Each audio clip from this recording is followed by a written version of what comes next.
자, 50년 뒤에는 경기도가 사라진다라는 이야기를 가지고 한번 해보겠습니다.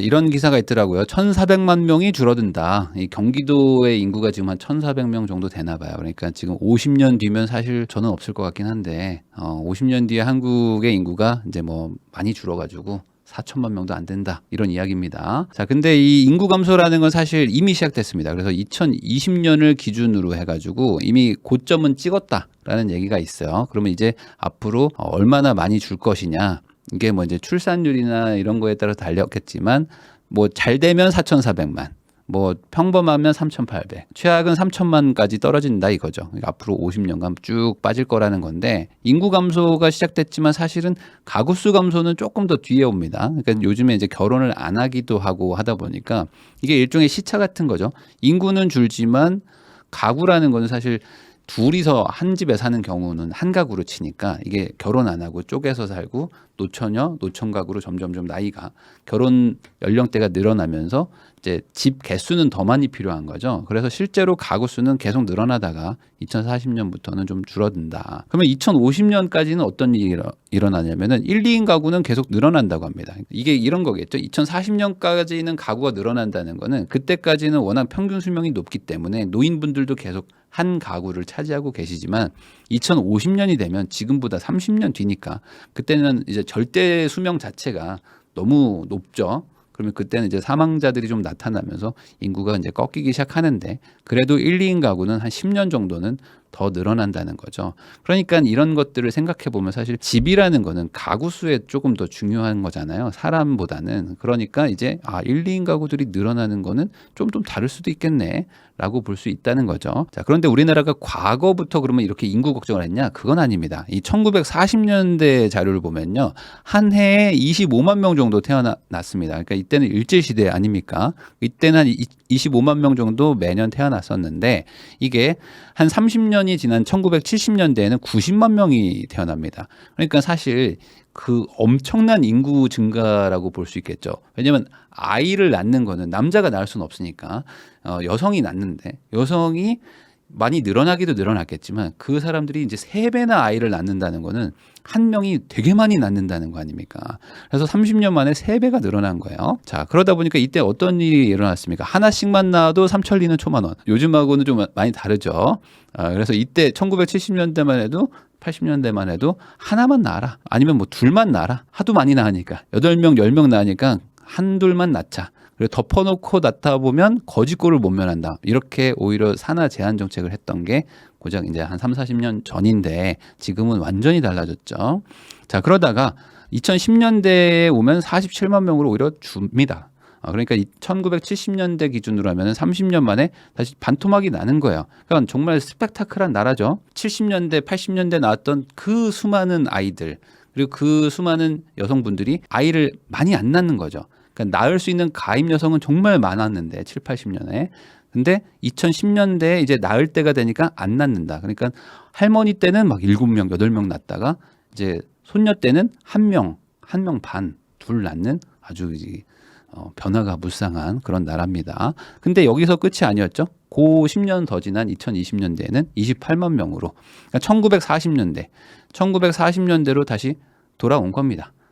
기나긴 여정 끝에 다시 옛날로 돌아왔다. 그래서 10년 만에 또 절반이 돼서 4분의 1 토막이 났습니다. 자, 근데 문제는 이 줄어드는 것도 숫자도 문제지만 속도죠. 이 3년 만에 25%가 감소합니다. 그래서 2017년도만 해도 35만 명을 낳는데 이제는 27만 명을 낳는다. 2020년 기준으로 27만 명 중에 13만 명만 여자아이입니다. 그러니까 이 13만 명이 아무리 많이 낳아도, 둘을 낳아도 26만밖에 안 되는 거예요. 앞으로 출생아 수는 더 줄어들 수밖에 없는 거죠. 절대적으로 여자의 숫자가 줄어들 수밖에 없다. 계속 반씩 줄어드니까. 자, 그러다 보니까 지금 가장 난리 난 데가 어디입니까? 초등학교죠. 초등학교는 지금 그 폭락 수준으로 감소하고 있는데, 저희 애도 이제 초등학교 들어갔는데 너무 적은 거야.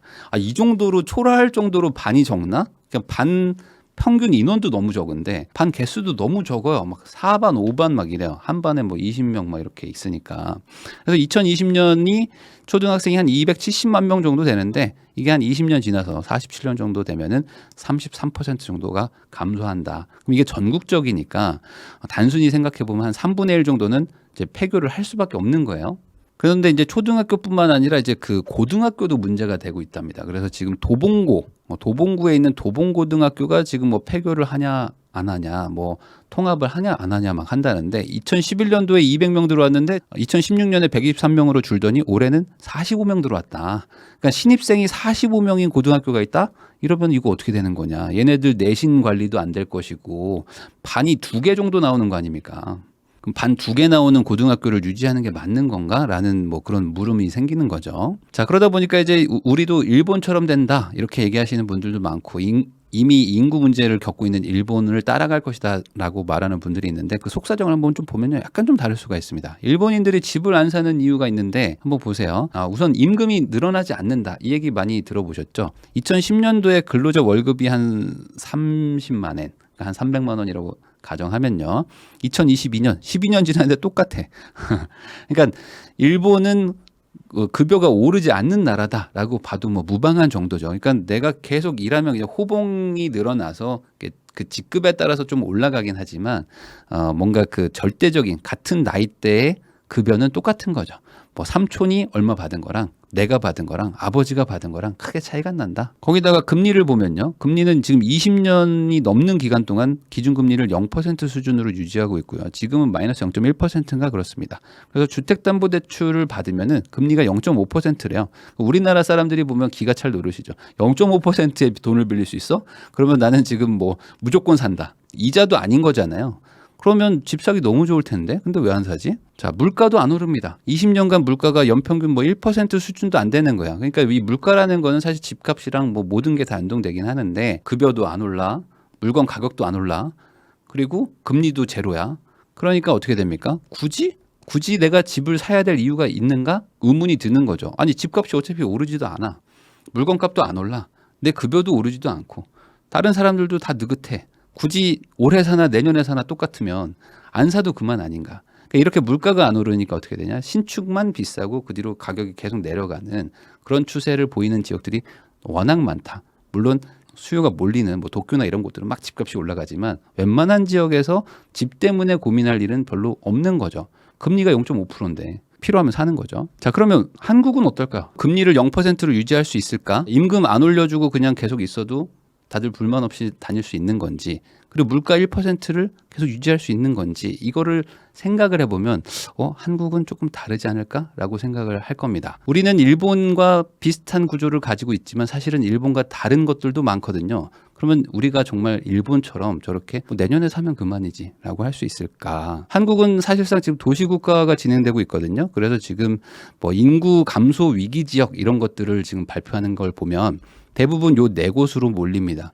그러니까 이 동네가 좋아서가 아니고요. 이 주변에서 일로 온다는 거죠. 이 전라도 쪽에서는 이제 광주 쪽으로 많이 가는 거고, 충청도권에서는 이제 세종이나 대전 쪽으로 많이 가는 거고, 이제 경남이나 이제 이쪽에서는 그래도 울산이 좀 직장이 좀 탄탄하니까 뭐 이쪽으로 좀 가는 것 같아요. 그리고 전체적으로는 다 수도권으로 많이 가고 있죠. 한마디로 지금 이렇게 도시처럼 그냥 점으로 돼 있는 거지 나머지 지역들은 소멸 위험 지역이 있다는 겁니다. 자, 그러다 보니까 이제 이게 인구가 앞으로 어떻게 바뀔 건가 30년 뒤를 예측을 해보면 인천과 경기, 강원, 충북, 충남 정도만 인구를 유지합니다. 그리고 경기가 조금 늘어나고요. 나머지는 대부분 줄어요. 근데 다른 데가 너무 많이 줄기 때문에 상대적으로 선방한 데를 제가 표현한 거거든요. 그러면 반대로 나머지 지역들은 더 상황이 좋지는 않은 거고, 그나마 뭐 인천, 뭐 서울은 당연히 뭐 괜찮겠죠. 서울, 인천, 경기, 강원, 충북, 충남 정도만 인구수가 감소하는 와중에도 좀 버틴다는 건데, 이 디테일을 보면요. 이 생산 연령 가능 인구가 사실은 중요하잖아요. 그 동네에 활력이 얼마나 있는가, 젊은이들이 있고 일을 하는 사람들이 얼마나 많은가를 보면은 서울은 거의 차이가 없습니다. 그러니까 인구가 감소하지만 젊은이들이 몰린다는 거겠죠. 세종시는 오히려 늘어납니다. 그리고 경기도 거의 비슷하고요. 제주도도 선방하는 지역입니다. 그럼 나머지 안 좋은 지역이 지금 부산하고 대구인데, 부산, 대구는 인구도 많이 주는데 생산 연령 인구가 더 많이 줄어요. 그 말은 뭐냐? 가뜩이나 줄어드는 인구에서 젊은이들이 다 많이 빠져나간다는, 젊은이들이 어떻게든 딴 동네를 간다는 거죠. 서울이든 세종이든 경기도로 간다는 거죠. 전북, 전남, 뭐 경북, 경남 할 것 없이 인구도 줄지만 젊은이들이 떠난다. 자, 그러면 인구 밀집 현상이라는 게 어쨌든 간에 일어난다는 건데 이게 생각보다 더 빨리 일어날 것 같은 게 제가 요즘에 그 기사들을 좀 보니까 이 얘기들이 많이 나오고 있어요. 의료 인프라가 정지될 것이다. 왜 그러냐면 지금 의사가 있어야지 사실 의료 행위들을 할 수가 있는데 노인들은 지금 늘어나고 있잖아요. 그럼 그에 맞춰서 의사도 늘어나야 되는데 지금은 의사 한 명당 환자가 100명이라고 그러면 앞으로 노인들이 늘어나면은 의사 한 명당 100명을 더 넘어갈 거 아닙니까? 환자도 노인이지만 의사도 노인이라고 그러면 의사들도 이제는 일하기가 힘든 거예요. 그래서 지금 2020년 기준으로 봤을 때 사실 다들 나이들이 많으세요. 기본적으로 의사는 뭐 30대 중후반부터 시작하긴 하지만 다 나이가 많은데 이 사람들이 같이 늙어가는 거잖아요. 나중에 2040년 정도 되면은 지금 거의 많이 태어나지 않는 이 신생아들 중에 의대 가서 나온 애들 소수가 아주 많은 노인들을 챙겨야 되는데 그러면 이런 아이들은 어디 가서 살 거냐.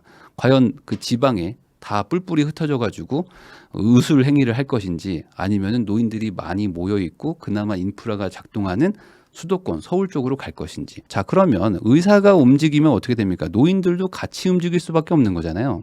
그래서 노인들도 오히려 인프라가 작동하는 서울 수도권으로 올 수도 있을 것 같다 이런 생각도 하게 되고요. 그러다 보니까 제가 점점 이게 어느 나라랑 비슷한 거지? 라고 생각해 보니까 이게 호주 같은 거예요. 아무리 봐도. 이 호주를 한번 생각을 해보세요. 호주는 대륙이죠. 근데 땅이 남아 돕니다. 정말 땅이 남아 돌아가지고 너무 많아. 땅이 너무 많은 동네인데 이 집값이 오릅니다. 왜 그럴까요? 이 나머지 땅에서는 사람이 살 수 없는 땅이라고 부르는데 정확하게는 인프라가 없는 거죠. 그러니까 인프라가 작동하지 않으면 아무리 땅이 넓더라도 여기에다가 도로를 깔고 발전소를 놓고 뭐 인프라를 깔고 의대를 넣고 학교를 넣느니 그냥 잘 작동하는 동네에 가서 산다 이거죠. 그러니까 호주를 생각해 보면 우리나라의 미래가 좀 보이지 않을까. 그래서 호주는 정말로 차 고장 나면 죽는다고 하잖아요. 이게 도로가 너무 길고 중간에 인프라가 아무것도 없다 보니까 뭐 통신도 잘 안 되고 해서 수틀리면 정말 조심해야 된다. 특히 뭐 동물하고 부딪혔다가 차 고장 나면은 큰일 난다. 뭐 이런 얘기들 하는데 그거의 축소판이 한국이 아닐까. 이런 얘기도 있습니다. 이 도시라는 거를 조금 재정의해 보자. 그래서 도시 권역으로 해가지고 인구의 15% 이상이 해당 도시로 통근하는 지역, 그러니까 수도권이라고 생각해 보면 이 수도권도 하나의 도시가 아니겠느냐라고 생각해 봤을 때 이 권역을 쪼개 보니까 우리나라도 이미 22개로 쪼개져 있다고 합니다. 그럼 이게 점점 더 줄어들겠죠. 한 20년, 30년 뒤에는 뭐 10개, 12개밖에 남지 않을까 생각을 해봅니다. 그러면 점점 더 도시화가 되는 거고 그냥 사실상 같이 한국이라고는 돼 있지만 생활권은 완전히 분리될 것이다. 자, 그럼 우리나라의 이 인구 문제는 어떻게 해결하려고 할 것인가? 가만히 있지는 않을 거 아닙니까? 그러면 어떻게 해결할까? 사실 우리는 이미 해결책을 알고 있고 그걸 하고 있습니다. 뭐죠? 다문화 가구라는 게 계속 늘어나고 있어요. 그러니까 2016년도에 32만인데 지금 38만인데 이 정도면 지금 빠르게 늘어나고 있는 거잖아요. 그 1980년대부터 90년대생들은 알겠지만 그때 남아 선호 사상이 극심했습니다. 그래서 남자가 한 50만 명인가 60만 명인가 많아요. 그러다 보니까 절대적으로 결혼을 할 수가 없는 남자 아이들이 많습니다. 그러다 보니 이제 지방이나 농촌에서부터 다문화 가정들이 많이 늘어났었죠. 이거는 뭐 어쩔 수 없는 상황이니까.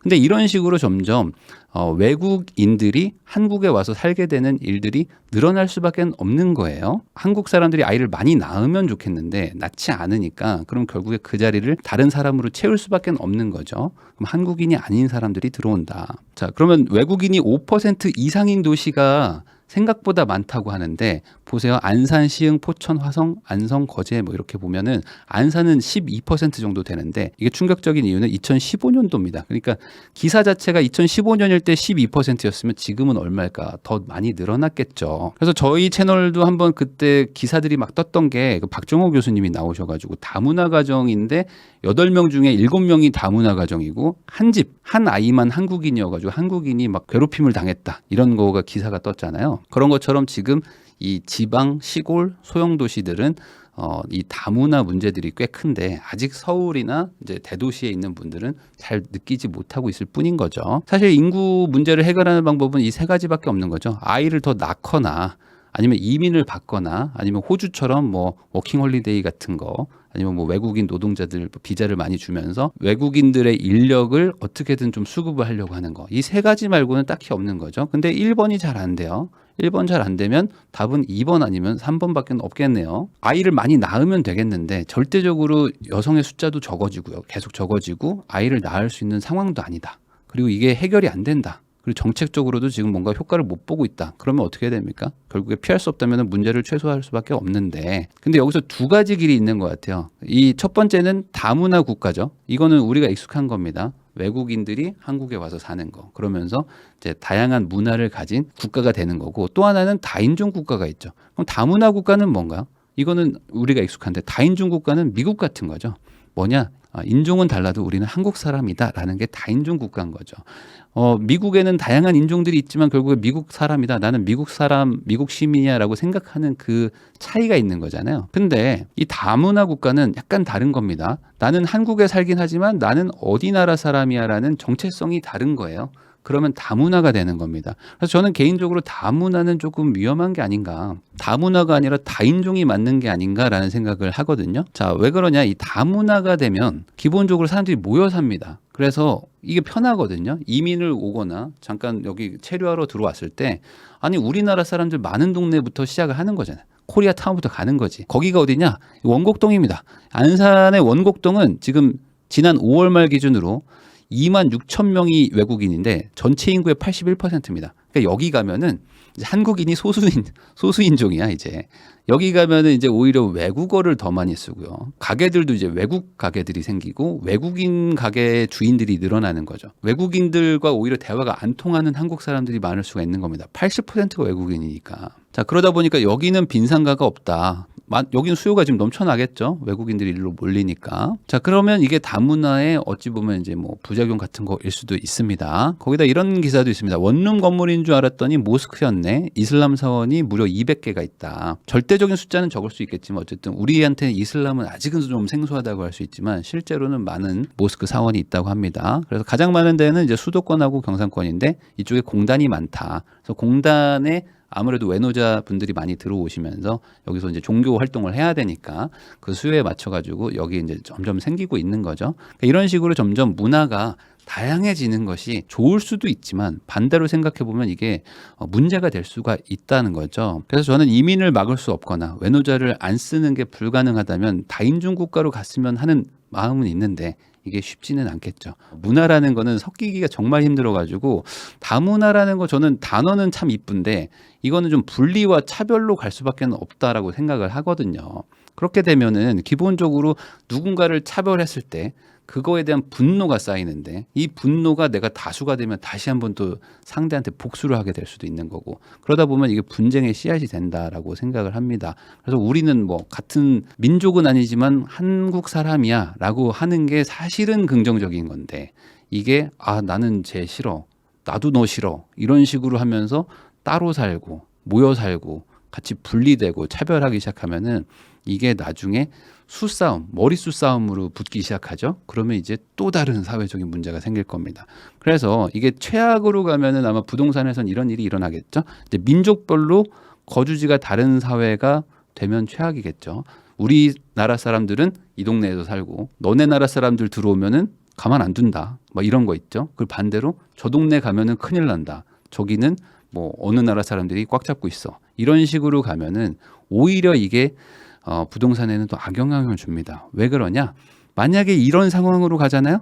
그럼 이제 한국인들만 모여 사는 동네를 엄청나게 선호하겠죠. 오히려 또 하나의 입지 조건이 될 수도 있습니다. 이 동네의 인구 구성이 어떻게 되느냐. 인구 감소가 아니라 이제 외국인들이 들어오기 시작하거나 아니면 이제 다 문화로 완전히 문화가 다른 사람들끼리 오게 되면 그 동네를 떠날 수밖에 없거든요. 그래서 저는 오히려 지금 인구 감소하면은 집 쉽게 사니까 걱정할 거 없습니다라고 하시는 것보다는 그럴 상황은 아니다. 이게 오히려 인구가 감소하면 감소할수록 또 다른 사회 문제가 생길 것이고 결국 인구 감소는 다른 걸로 대체할 수밖에 없는데 그게 또 하나의 사회 문제를 만들 것이다. 그거에 대한 대비를 내가 하고 있느냐 그 생각을 꼭 해보셨으면 좋겠습니다.